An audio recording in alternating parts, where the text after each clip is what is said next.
ये रहस्यमयी घटना है उस समय की जब उड़ीसा के पुरी क्षेत्र में हालात बेहद तनावपूर्वक थे, क्योंकि मुगल सेना जगन्नाथ मंदिर को ध्वंस करने के इरादे से तेजी से आगे बढ़ रही थी। घोड़ों की टापें गूंज रही थी, तलवारों की चमक से सूरज का प्रकाश भी फीका पड़ रहा था। लेकिन जैसे ही सेना मंदिर के गर्भगृह की ओर बढ़ी, अचानक एक विचित्र तूफान उठा। सूरज की किरणें गायब हो गई और चारों तरफ घना अंधेरा छा गया। फिर सैनिकों ने देखा कि मंदिर के भीतर से तीव्र प्रकाश निकल रहा है और उस प्रकाश के साथ कोई भयंकर डरावनी आकृति उनकी ओर बढ़ रही थी। ये मंजर इतना भयानक था कि कई सैनिक वहीं बेसुध होकर गिर बचे। वे ऐसे भागे जैसे उन्हें कोई भूत दिख गया हो। लेकिन क्या ये केवल इतिहास की एक घटना थी या सच में भगवान जगन्नाथ ने अपने धाम की रक्षा की थी? जगन्नाथ मंदिर सिर्फ एक आस्था का केंद्र नहीं, बल्कि अनगिनत रहस्यों से भरी एक मौन दुनिया है। क्या आपने कभी सोचा है कि आखिर क्यों इस मंदिर का ध्वज हवा के विपरीत दिशा में लहराता है? क्योंकि मंदिर के शिखर पर स्थित सुदर्शन चक्र हर कोण से देखने पर ऐसा प्रतीत होता है जैसे वह केवल आपको ही देख रहा हो। यहाँ तक कि विभीषण मल्लिका नामक प्रसिद्ध ग्रंथ में भी इस मंदिर के संबंध में कलयुग की कई घटनाओं की भविष्यवाणी की गई है, जो सच साबित हो चुकी है। कहा जाता है कि यदि कोई व्यक्ति इस ब्रह्म पदार्थ को देख ले तो वह उसकी तुरंत मृत्यु हो जाती है, और इतिहास में ऐसे कई उदाहरण भी सामने आए हैं।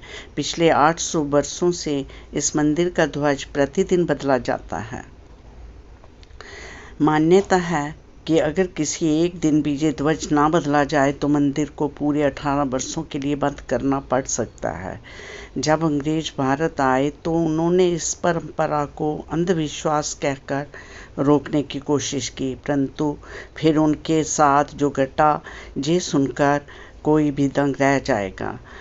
जगन्नाथ मंदिर के मुख्य प्रवेश द्वार पर कुल 22 सीढ़ियां हैं जिनसे गुजरना पड़ता है। अगर इनमें सबसे रहस्यमय है तीसरी सीढ़ी, जिस पर पांव रखना सख्त मना है। आखिर ऐसा क्यों है? अगर कोई भूलकर भी तीसरी सीढ़ी पर कदम रख दे तो उसके साथ क्या घटित हो सकता है? ये सवाल आज भी लोगों के मन में जाग रहा है। इसके बाद बात आती है मंदिर के अद्भुत रसोई की, जहाँ 7 अलग अलग बर्तन मिट्टी के बर्तनों में एक ही समय पर प्रसाद पकता है। पर हैरानी की बात यह है कि सबसे ऊपरी बर्तन का भोजन पहले तैयार होता है, जबकि तर्क कहता है कि नीचे रखा बर्तन पहले पकना चाहिए। क्या ये सचमुच विज्ञान के नियमों को चुनौती देने वाला चमत्कार है? ऐसे ही और भी अनगिनत रहस्य हैं जो इस मंदिर को सिर्फ एक धार्मिक स्थल नहीं बल्कि एक ऐसी जगह मानते हैं जहां आस्था, विज्ञान, वास्तु और देवता एक साथ खड़े नजर आते हैं, जहां श्रद्धा केवल पूजा नहीं बल्कि उन अनदेखे रहस्यों से रूबरू होने का साहस भी है जो इंसानी समझ से परे है। तो बताइए कि आप तैयार हैं इस अनोखे सफ़र के लिए, जहां हर कदम पर कोई नई कहानी आपका इंतज़ार कर रही है, जहां हर रहस्य आपकी आस्था को परखता है और हर उत्तर एक नई पहेली को जन्म देता है। आइए साथ चलते हैं जगन्नाथ मंदिर की उस रहस्यमय यात्रा पर, जहां खुद भगवान ही हर सवाल का जवाब है। 15 जून 2015 रात को घड़ी में 12 बजते ही पूरा शहर की बिजली काट दी गई। ये कोई साधारण बिजली कटौती नहीं थी। इस बिजली कटौती का कारण था मंदिर के गर्भगृह में चल रही विचित्र घटना। मंदिर के मुख्य पुजारी एक अंधेरी रात में अपनी आंखों पर पट्टी बांधे, हाथ में एक मोटा दस्ताना पहने हुए, अपने हाथों पर एक दिव्य पदार्थ लेकर भगवान की मूर्ति की ओर बढ़ रहे थे। ये कोई और नहीं भगवान श्री कृष्ण का दिल था, जिसे ब्रह्मा पदार्थ भी कहा जाता है, ठीक 12 साल बाद ये प्रक्रिया आज मंदिर में फिर दोहराई जा रही थी, जहां भगवान जगन्नाथ की पुरानी मूर्ति से उनके दिल को निकालकर नई मूर्ति में लगाया जाता है। ये होता है भगवान के शरीर को बदलने का, लेकिन आत्मा को यथावत रखने का अनुष्ठान। माना जाता है कि ये मंदिर दुनिया का एकमात्र मंदिर है जहां भगवान आज भी जीवित रूप में बसते हैं, और जब उनका शरीर पुराना हो जाता है तो ठीक उसी तरह नया शरीर दिया जाता है जैसे कोई आत्मा नया जन्म लेती है। कहते हैं इस ब्रह्मा तत्व को आज तक किसी ने नहीं देखा, और जिसने भी देखने की कोशिश की वह जिंदा नहीं बचा। उस रात जब पुरानी मूर्तियों से ब्रह्मा तत्व निकालकर नई मूर्तियों में डाला जाता है तो पूरी शहर में एक कर्फ्यू जैसा माहौल बना दिया जाता है। पूरे शहर की बिजली काट दी जाती है। मंदिर को घोर अंधेरे में बंद कर दिया जाता है। मंदिर के अंदर होते हैं सिर्फ वे ब्राह्मण जिनका खानदान सदियों से यही कार्य करता आया है। उनकी आंखों पर में पट्टी बांधकर हाथ में एक मोटा दस्ताना पहने हुए अपने हाथों पर एक दिव्य पदार्थ लेकर भगवान की मूर्ति की ओर बढ़ रहे थे। ये कुछ और नहीं भगवान श्री कृष्ण का दिल था, जिसे ब्रह्मा पदार्थ भी कहा जाता है। ठीक 12 साल बाद ये प्रक्रिया आज मंदिर में फिर दोहराई जा रही थी, जहां भगवान जगन्नाथ जी की पुरानी मूर्ति से उनके दिल को निकालकर नई मूर्ति में लगाया जाता है।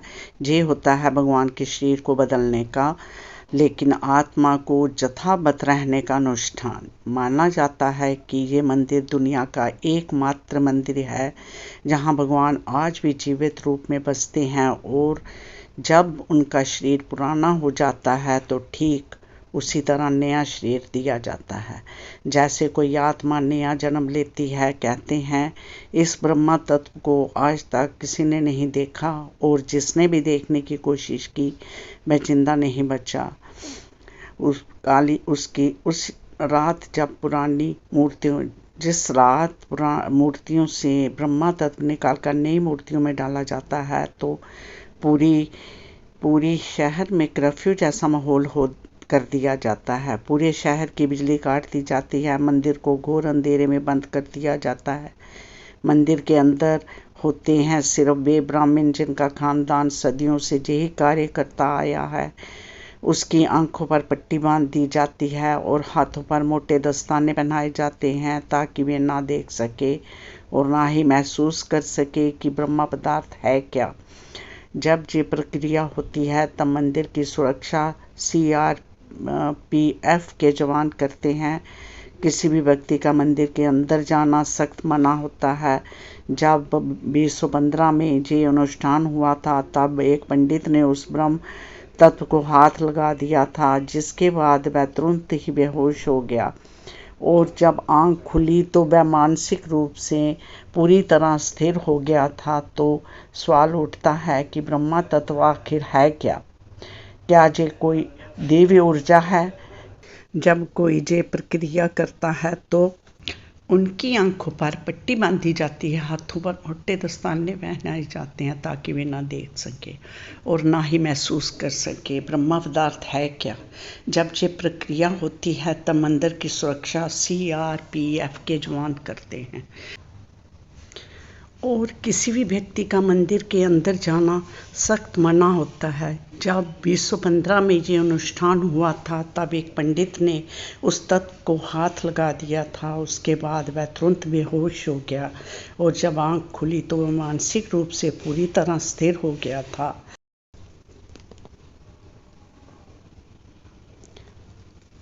तो सवाल ये उठता है कि ब्रह्मा तत्व आखिर है क्या? क्या ये कोई दिव्य ऊर्जा है? क्या ये सिर्फ विश्वास है? या सच में कोई ऐसा विनाशी पदार्थ मौजूद है जो जुगों जुगों तक जीवित है? माना जाता है कि ये ब्रह्म पदार्थ काफ़ी ज़्यादा शक्तिशाली है, जिससे लगातार दिव्य ऊर्जा निकलती रहती है और हमेशा हल्का सा कंपन महसूस होता रहता है। प्रसिद्ध इंडियन कार्डियोलॉजिस्ट प्रवीण मोहन के हिसाब से भगवान श्री कृष्ण सिर्फ एक इंसान नहीं बल्कि एक सुप्रीम पावर थे उनके मुताबिक ब्रह्म पदार्थ, जिसे कृष्ण का दिल भी कहा जाता है। पर आज से करीब 50 साल पहले एक व्यक्ति ने दावा किया था कि उसने उस दिल को देखा है। उसने कहा दिल चांदी की तरह तरल बह रहा था और यही तरल लकड़ी को कमज़ोर कर देता है, जिस कारण हर 12 साल में मूर्तियों को बदलना पड़ता है। उस व्यक्ति ने ये तक कहा कि जब उस दिल को प्रकाश में लाया गया तो वह चक्र की तरह घूमने लगा और ज़ोर से कंपन करने लगा। यानी जब इस ब्रह्म पदार्थ को रोशनी मिलती है तो ये और भी ज़्यादा सक्रिय हो जाता है, जो कि खतरनाक साबित हो सकता है, जिस कारण हर बार जब इसे पुरानी मूर्ति से नई मूर्ति में बदला जाता है तब पूरी शहर की बिजली काट दी जाती है। विज्ञान के लिए आज भी ये एक चौंकाने वाला रहस्य है जिसे कोई समझ नहीं पाया, लेकिन भक्तों के लिए ये उनके श्री कृष्ण हैं, उनका दिल है, जिस कारण हर दिन लाखों की तादाद में भक्त भगवान जगन्नाथ के दर्शन करने आते हैं।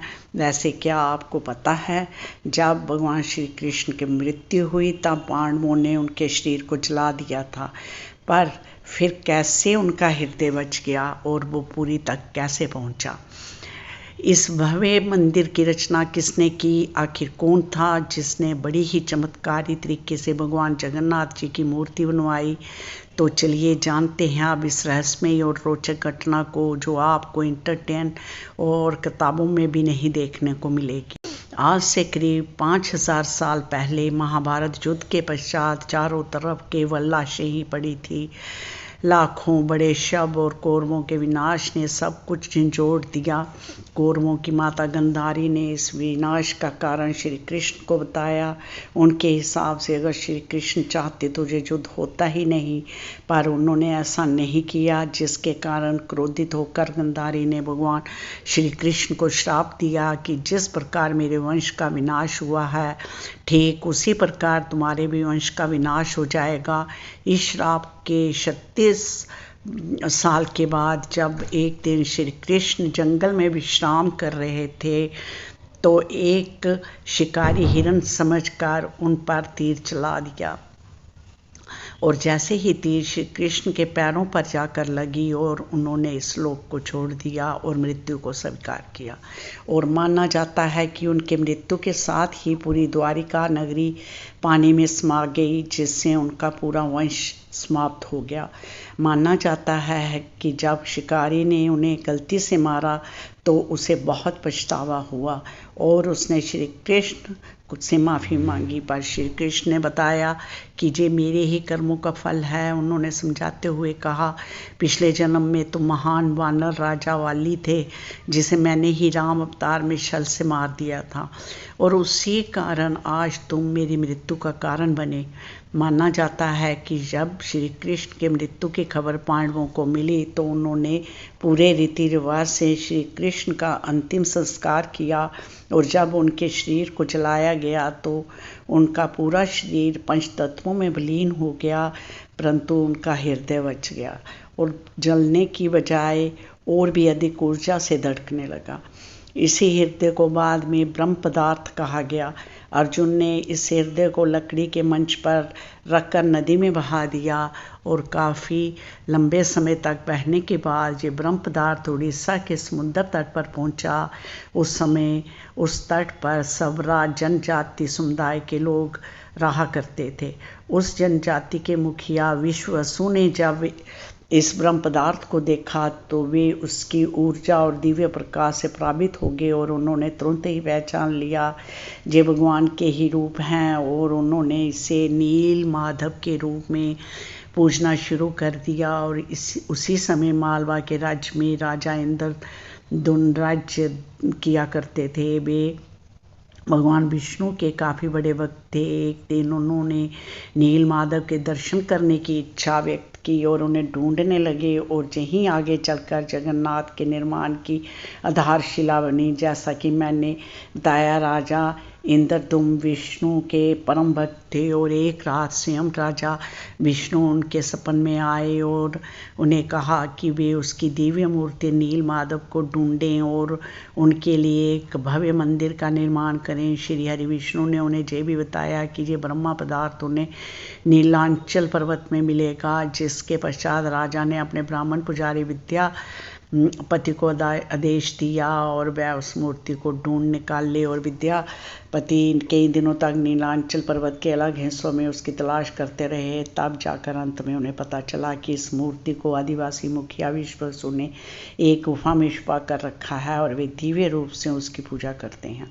जब विद्यापति ने उसके दर्शन करने की अनुमति मांगी तब विश्ववसु ने ये कहकर मना कर दिया कि ये उनके जाति का निजी मामला है। जिसके बाद विद्यापति ने चालाकी दिखाई और विश्ववसु की पुत्री ललिता से विवाह कर लिया और अब विद्यापति ने ललिता की मदद से विश्ववसु को मनाया और वे उस गुफा की ओर चल पड़े। जैसे ही विद्यापति ने उस नील माधव की मूर्ति को देखा वे उसकी ऊर्जा से काफ़ी ज़्यादा प्रभावित हुए और उन्होंने तुरंत ही ये बात राजा इंद्रदुम्न को बताई। लेकिन जब राजा इंद्रदुम्न वहाँ पहुँचे तब तक विश्ववसु ने वह मूर्ति वहाँ से हटा दी थी, जिससे राजा काफ़ी उदास हो गए और अपने महल लौट आए। इसके बाद फिर से रात में भगवान विष्णु उनके सपने में आए और कहा कि तट पर एक बड़ा पेड़ बह आएगा, तुम उस पेड़ से मेरी नई मूर्ति बनाना। और ये पेड़ काफ़ी बड़ा था जिसे उठाना आसान नहीं था। आखिर में जैसे तैसे वे पेड़ को महल तक लाए, लेकिन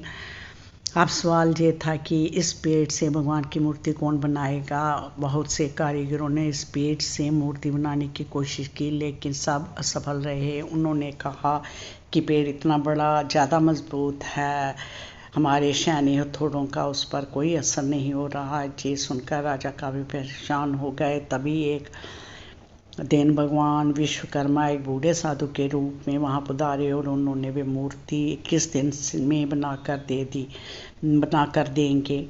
राजा काफ़ी प्रसन्न हुए, पर उस बूढ़े आदमी ने एक शर्त रखी कि उसने कहा, मैं एक कमरे में बंद रहकर 21 दिनों में ये मूर्ति बनाऊंगा और तब तक कोई भी इस कमरे में ना तो दरवाज़ा खोलेगा ना ही कोई अंदर आएगा। राजा ने उसकी ये शर्त स्वीकार की और फिर मूर्ति बनाने का कार्य शुरू हुआ। दरवाज़ा बंद कर दिया गया और कक्ष से छेनी और हथौड़े की आवाज़ें आने लगी। लेकिन 15 दिनों तक अचानक से छेनी और हथौड़ों की आवाज़ आना बंद हो गई। महाराज की रानी गुंडीचा काफ़ी चिंतित हो गई और महाराज से कहा कि हमें दरवाज़ा खोलकर देखना चाहिए, शायद वह वृद्ध व्यक्ति भूख प्यास की वजह से मर तो नहीं गया होगा। राजा ने शुरुआत में मना किया, पर बाद में भी इसके लिए मान गए और दरवाज़ा खोल दिया। लेकिन जब दरवाज़ा खुला तो सभी हैरान रह गए कि वृद्ध व्यक्ति गायब हो चुका था और पीछे केवल 3 अधूरी मूर्तियाँ थीं। राजा को ये देखकर काफ़ी दुख हुआ, क्योंकि उनकी शर्त तोड़ने की वजह से भगवान की मूर्तियाँ अधूरी रह गई। जगन्नाथ भगवान के हाथ और पैर अधूरे थे, बलराम और देवी सुभद्रा की मूर्तियाँ भी अधूरी थी। जब राजा मूर्ति के पास गए तब उन्हें दिल की धड़कन सुनाई दी और मूर्ति के अंदर से एक दिव्य आवाज़ आई, जिसने राजा को बताया कि श्री कृष्ण का हृदय इस मूर्ति के अंदर है। राजा ने इन मूर्तियों को स्थापित किया और आज वही अधूरी मूर्तियां भगवान जगन्नाथ के रूप में पुरी में पूजी जाती हैं। आपको एक बात बता दूं, जो हो रहा है वह पहले ही लिखा जा चुका है और जो लिखा गया है वही होकर रहेगा। ये कोई फिल्मी डायलॉग नहीं, बल्कि पूरी भक्तों की आस्था और सच्चाई है। भविष्य मलिका की तो चलिए जानते हैं उन भविष्य मलिका की घटनाओं को जो आज सच साबित हो रही हैं। इस मंदिर का इतिहास और वर्तमान एक विश्ववाणी से जुड़ा हुआ है। भविष्य मलिका एक दिव्य ग्रंथ है जिसे लगभग 500 साल पहले उड़ीसा के महान संत आचार्य महाप्रभु उच्चितानंद ने लिखा था। कहा जाता है कि वे पंच सखा जानी भगवान जगन्नाथ के 5 दिव्य सेवकों में से एक थे। उन्होंने भगवान के आदेश पर कलयुग की कई घटनाओं को पहले ही देख लिया था। ये ग्रंथ उड़िया भाषा में लिखा गया है और इसकी पंक्तियाँ कविता के रूप में हैं, जैसे किसी गहरे रहस्य का संकेत दे रही हैं। आइए हम आपको बताते हैं भविष्य मल्लिका की कुछ चौंकाने वाली भविष्यवाणियाँ जो जगन्नाथ मंदिर और कलयुग के अंत से जुड़ी हुई हैं। इस ग्रंथ की सबसे चौंकाने वाली भविष्यवाणी 4 साल पहले काफ़ी वायरल हुई थी, जब लोगों ने दावा किया था कि इसमें कोरोना महामारी का वर्णन भी है। नाना रोगा उपस्थिता महाव्याधि च संयता लोकाग्रहे समासीनः बहिर्गमन भीतिया, अर्थात अनेकों रोग और एक बड़ा रोग फैल गया है जिससे लोग घरों में रहने की मजबूरी हो गई है और बाहर जाने से डरते हैं। ये पंक्तियाँ किसी भी सामान्य पाठक को 2020 की कोविड-19 महामारी की याद दिला देती है। पुरी और उड़ीसा में कई संतों और विद्वानों ने इस भविष्य मल्लिका की सटीक भविष्यवाणी मानी है। इस किताब की एक और बात इसमें जिक्र किया गया है कि मंदिर परिसर के ऊपर जो बस्तर है उसमें आग लगने की घटना का उल्लेख मिलता है। कुछ साल पहले पहली बार त्रिदेव के बस्तर में आग लगी थी और इस घटना के बाद कलयुग के अंत के बारे में एक बार फिर से बातें होने लगी। कहते हैं कि पापनाशनी एकादशी के दिन जगन्नाथपुरी मंदिर में एक अखंड महाद्वीप जलाया गया था, लेकिन अचानक तेज हवा चली और झंडा उठकर दीपक के ऊपर चला गया, जिससे मंदिर के झंडे में आग लग गई। ये घटना 19 मार्च 2020 को हुई थी। कहा जाता है दूसरे मंदिरों की तरह जगन्नाथ मंदिर के गुंबद पर कभी कोई पक्षी नहीं बैठता और ना ही उस पर कोई प्लेन या हेलीकॉप्टर उड़ता है, लेकिन जुलाई 2020 के बाद से मंदिर के गुंबद पर गिद्ध, चील और बाज को देखा गया था। ये पक्षी मंदिर के गुंबद, स्तंभ और नील चक्कर पर भी बैठे थे। ऐसे में दुनिया में महाविनाश की भविष्यवाणी एक बार फिर से चर्चा में आ गई थी। भविष्य मल्लिका के अनुसार जब कलयुग का अंत करीब होगा तो भगवान जगन्नाथ मंदिर का नील चक्र यानी सुदर्शन चक्र तूफान से टेढ़ा हो जाएगा। मई 2019 में समुद्री तूफान पानी के कारण ये विशालकाय चक्र टेढ़ा हो गया था। ऐसे ही और भी कई भविष्यवाणियाँ हैं जो सच हो चुकी हैं और कई प्रसिद्ध भविष्यवाणियाँ जो आने वाली हैं, जैसे कि 3 रथ यात्राएं एक साथ रुकेंगी, नदियाँ उल्टी दिशा में बहेंगी, ब्रह्मा तत्व मंदिर से गायब हो जाएगा और फिर अंत में आएंगे भगवान के आखिरी अवतार कल की। अब आप ही सोचिए कि क्या ये महासंयोग है जहाँ सच में आचार्य अच्युतानंद को भविष्यदर्शी शक्तियाँ प्राप्त थी। अगर उन्होंने आज से सैकड़ों वर्ष पहले ऐसी बातें लिख दी जो अब सच हो रही हैं, तो क्या हमें उनकी बाकी भविष्यवाणियों को भी गंभीरता से लेना चाहिए। भविष्य मल्लिका कोई साधारण ग्रंथ नहीं, बल्कि ये कायनात का रोड मैप है जिसे बस समझने की ज़रूरत है। वैसे आपकी जानकारी के लिए बता दूं कि सन 1558 में मुग़ल सेना ने मंदिर को तोड़ने की कोशिश की। फिर उनके साथ जो हुआ वह चौंकाने वाले था और इस घटना को पहले ही भविष्य मल्लिका में लिख दिया गया था। और साथ ही भविष्य मल्लिका में अंग्रेज़ों को लेकर भी ये कहा गया था कि ये गोरे आएंगे और मंदिर को बंद कराने की कोशिश करेंगे। तो चलिए अब जानते हैं कि जब मुग़ल सेना ने मंदिर पर आक्रमण किया तो क्या हुआ और कैसे ब्रिटिशर्स ने भक्तों की श्रद्धा को अंधविश्वास बताकर मंदिर को बंद करने की कोशिश की। सन 1558 उड़ीसा की पूरी इलाके में घना अंधकार छाया हुआ था, पर वह अंधकार आसमान में नहीं लोगों के मन में था, क्योंकि इस बार कोई साधारण लुटेरा नहीं बल्कि मुग़ल सेना खुद मंदिर को गिराने के इरादे से आ रही थी।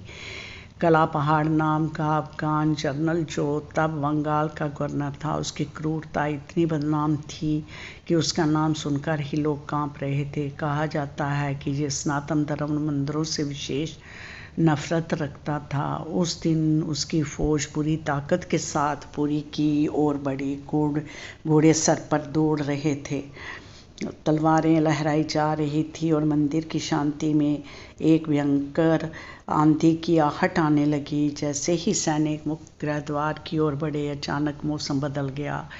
तेज हवाएं चलने लगी, आकाश काला पड़ गया, सूरज की रोशनी एकदम गायब हो गई और मंदिर के चारों ओर एक रहस्यमय घना अंधेरा छा गया। मंदिर के भीतर से एक चमकती हुई रोशनी निकली तो किसी इंसान की नहीं थी। एक रोशनी जैसे ही बाहर आई, पूरा मैदान एकाएक शांत हो गया। सैनिकों में अफरा तफरी मच गई। कुछ बेहोश हो गए, कुछ उल्टा भागने लगे। बिना एक भी तलवार चले काला पहाड़ की पूरी फौज पीछे हट गई। आज भी पुरी की लोक कथाओं में ये कथा सुनाई जाती है कि जब भगवान की मर्यादा पर वार होता है तो वह खुद प्रकट होकर अपने धाम की रक्षा करते हैं। अब दूसरी घटना की बात करते हैं, जो है अंग्रेजों का विरोध और रथ यात्रा का संघर्ष। जब 1803 में अंग्रेजों ने पुरी पर कब्जा किया, तब उन्होंने कई प्राचीन मंदिरों की संपत्तियों और अधिकारों को छीन लिया। लेकिन पुरी का श्री जगन्नाथ मंदिर एक ऐसा स्थान बना जहां जनता ने कभी भी नियंत्रण नहीं छोड़ा।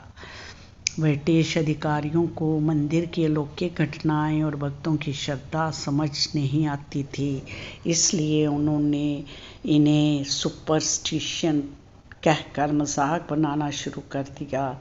सन 1805 में ब्रिटिश कलेक्टर मिस्टर हंटर ने पूरे मंदिर के रिचुअल्स को नहीं माना। बात तब और बिगड़ी जब सन 1866 में ब्रिटिश प्रशासन ने पुरी की रथ यात्रा को बंद करवाने की साजिश रची।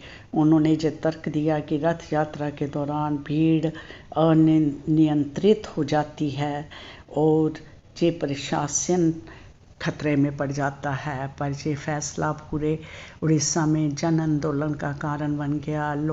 लाखों लोग सड़क पर उतर आए और मठों, आचार्यों और गांवों ने खुलकर विरोध किया। रथ यात्रा का रथ निर्माण कार्य लोगों ने खुद शुरू कर दिया, ये कहते हुए कि अगर भगवान नहीं चलेंगे तो हम भी नहीं चलेंगे। इस जनता के दबाव और आक्रोश के चलते ब्रिटिश सरकार को पीछे हटना पड़ा और 1867 में फिर से रथ यात्रा की अनुमति दी गई। इसके बाद अंग्रेजों ने कभी पुरी मंदिर के अंदरूनी मामलों में दखल नहीं दिया। अब चलिए आपको बताते हैं जगन्नाथ की तीसरी सीढ़ी का रहस्य, जिसे जमलोक का द्वार भी कहा जाता है। वैसे तो इस मंदिर में 22 सीढ़ियाँ हैं, पर सबसे खास है तीसरी सीढ़ी, क्योंकि उसमें पैर रखना उचित नहीं माना जाता। धार्मिक कथाओं के अनुसार इस तीसरी सीढ़ी को जमशिला कहा जाता है। कहा जाता है कि जो भी मनुष्य इस तीसरी सीढ़ी पर पैर रखता है उसके पुण्य शून्य हो जाते हैं और उसे जमलोक जाना पड़ता है। दरअसल एक बार यमराज जी भगवान जगन्नाथ के पास पहुँचे। उनसे कहा, भगवान भक्त जैसे ही आपके दर्शन करते हैं उनके सारे पाप मिट जाते हैं। अगर ऐसा ही चलता रहा तो सभी व्यक्ति जगन्नाथपुरी के दर्शन करके पापों से मुक्त हो जाएंगे, जिससे जमलोक में कोई नहीं आएगा। तब भगवान जगन्नाथ ने कहा कि तुम इस मंदिर की तीसरी सीढ़ी पर अपना स्थान ग्रहण कर लो, और जो भी इस मंदिर की तीसरी सीढ़ी पर पैर रखेगा उसके पुण्य शून्य हो जाएंगे और उसे जमलोक जाना पड़ेगा। और तभी से इस सीढ़ी को जमशिला कहा जाता है, क्योंकि इसमें जम का वास है। अब अगर हम पूरी मंदिर के ऊपर चले सुदर्शन चक्र की बात करें तो देखने वालों ने ये दावा किया है कि इस दर्शन चक्र को आप मंदिर के किसी भी कोने से देखोगे तो ऐसा लगेगा मानो वह आपको ही देख रहा हो। मतलब इसे जिस भी दिशा से देखो वह सामने की ओर ही दिखता है। ये आज भी विज्ञान के परे है। जैसे इतने भारी चक्कर को मंदिर के ऊपर लगाया गया और कैसे उस समय के लोगों ने ये आर्टिफिशियल इल्यूजन बनाया जिससे चक्कर हमेशा सामने की ओर दिखता है, इसे आज भी विज्ञान नहीं समझ पाया। पर भक्तों के अनुसार ये श्री कृष्ण का चक्कर है, जिसे उन्होंने इस दुनिया की रक्षा के लिए इस मंदिर में स्थापित किया है। और भविष्य में लिखा कि एक पंक्ति के हिसाब से जब ये मंदिर समुंदर के अंदर समा जाएगा, तब कलयुग अपने अंतिम चरण पर होगा और तब आएंगे विष्णु के आखिरी अवतार कल्कि। चलिए आप पुरी के अनोखे रसोई चर्चा की करते हैं, जिसे दुनिया की सबसे विशाल रस्में रसोई कहा जाता है, जहाँ की परंपराएं, अद्भुत व्यवस्थाएं हर किसी को चकित कर देती हैं। इस भव्य रसोई का सबसे हैरान करने वाला पहलू ये है कि जब भोजन 7 मिट्टी के बर्तनों में एक के ऊपर एक रख कर पकाया जाता है, जबकि सामान्य सोच ये कहती है कि नीचे वाला बर्तन पहले गर्म होगा और उसका भोजन पहले तैयार होना चाहिए, लेकिन जहाँ उल्टा ही होता है और सबसे पहले ऊपरी बर्तन का खाना पहले तैयार हो जाता है, जो विज्ञान की सामान्य समझ को भी चुनौती देता है। इस पवित्र रसोई में भोजन बनाने का जिम्मा सिर्फ ब्राह्मणों का होता है और किसी बाहरी व्यक्ति को जहां प्रवेश की इजाज़त नहीं होती। दिलचस्प बात यह है कि पहले विशाल पैमाने पर प्रसाद तैयार करने के बावजूद जहां ना तो किसी आधुनिक गैस या मशीन का प्रयोग होता है, बल्कि केवल लकड़ी के चूल्हों पर पारंपरिक तरीके से ही प्रसाद पकाया जाता है। कहा जाता है कि हर दिन जहां 500 से लेकर 2 लाख तक लोगों के लिए प्रसाद तैयार होता है, लेकिन हैरत की बात यह है कि ना तो कभी भोजन व्यर्थ जाता है और ना ही कभी कम पड़ता है। मान्यता है कि माँ लक्ष्मी स्वयं हर रोज़ रसोई में उपस्थित होती है और सेवकों को ये आवाज़ कराती है कि आज कितने लोगों के लिए महाप्रसाद बनना चाहिए। ये परंपरा मात्र कोई धार्मिक रस्म नहीं, बल्कि सदियों से चलती ऐसी लीला है जिसे कोई भी साधारण गणना या तर्क नहीं समझ पाया। ये भी कम आश्चर्य की बात नहीं कि इस विशाल रसोई में जहां 500 से अधिक लोग काम करते हैं और प्रतिदिन सैकड़ों क्विंटल अनाज, सब्जियां और मसाले उपयोग में होते हैं, वहाँ ना कोई दुर्गंध होती है और ना ही एक भी मक्खी नज़र आती है। लोग मानते हैं कि ये सब अग्निदेव और माता लक्ष्मी की कृपा है, जो इस पाकशाला को हर तरह की अशुद्धियों से बचाए रखती है। एक बार मराठा शासन के दौरान 18वीं सदी में एक अधिकारी ने इसे अंधविश्वास मानते हुए जानबूझकर बर्तनों की गिनती बदलने का आदेश दिया, मगर उस दिन भी प्रसाद ठीक उतना ही बना जितना ज़रूरी था, ना एक दाना ज़्यादा ना एक कम। इसके बाद उस अधिकारी ने कसम खा ली कि वह फिर कभी इस व्यवस्था में दखल नहीं देगा। वैसे इस मंदिर और इसकी रसोई से जुड़े ऐसे और भी अनगिनत रहस्य हैं जिन्हें एक ही बार में बता पाना संभव नहीं। मित्रों, ये थी पुरी के अद्भुत रसोई और उसके जुड़े रहस्यों की कहानी।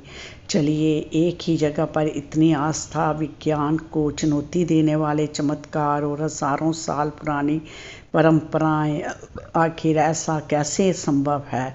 क्या ये सिर्फ किस्से हैं या सच में कोई दैवी शक्ति इन सब का संचालन कर रही हूँ?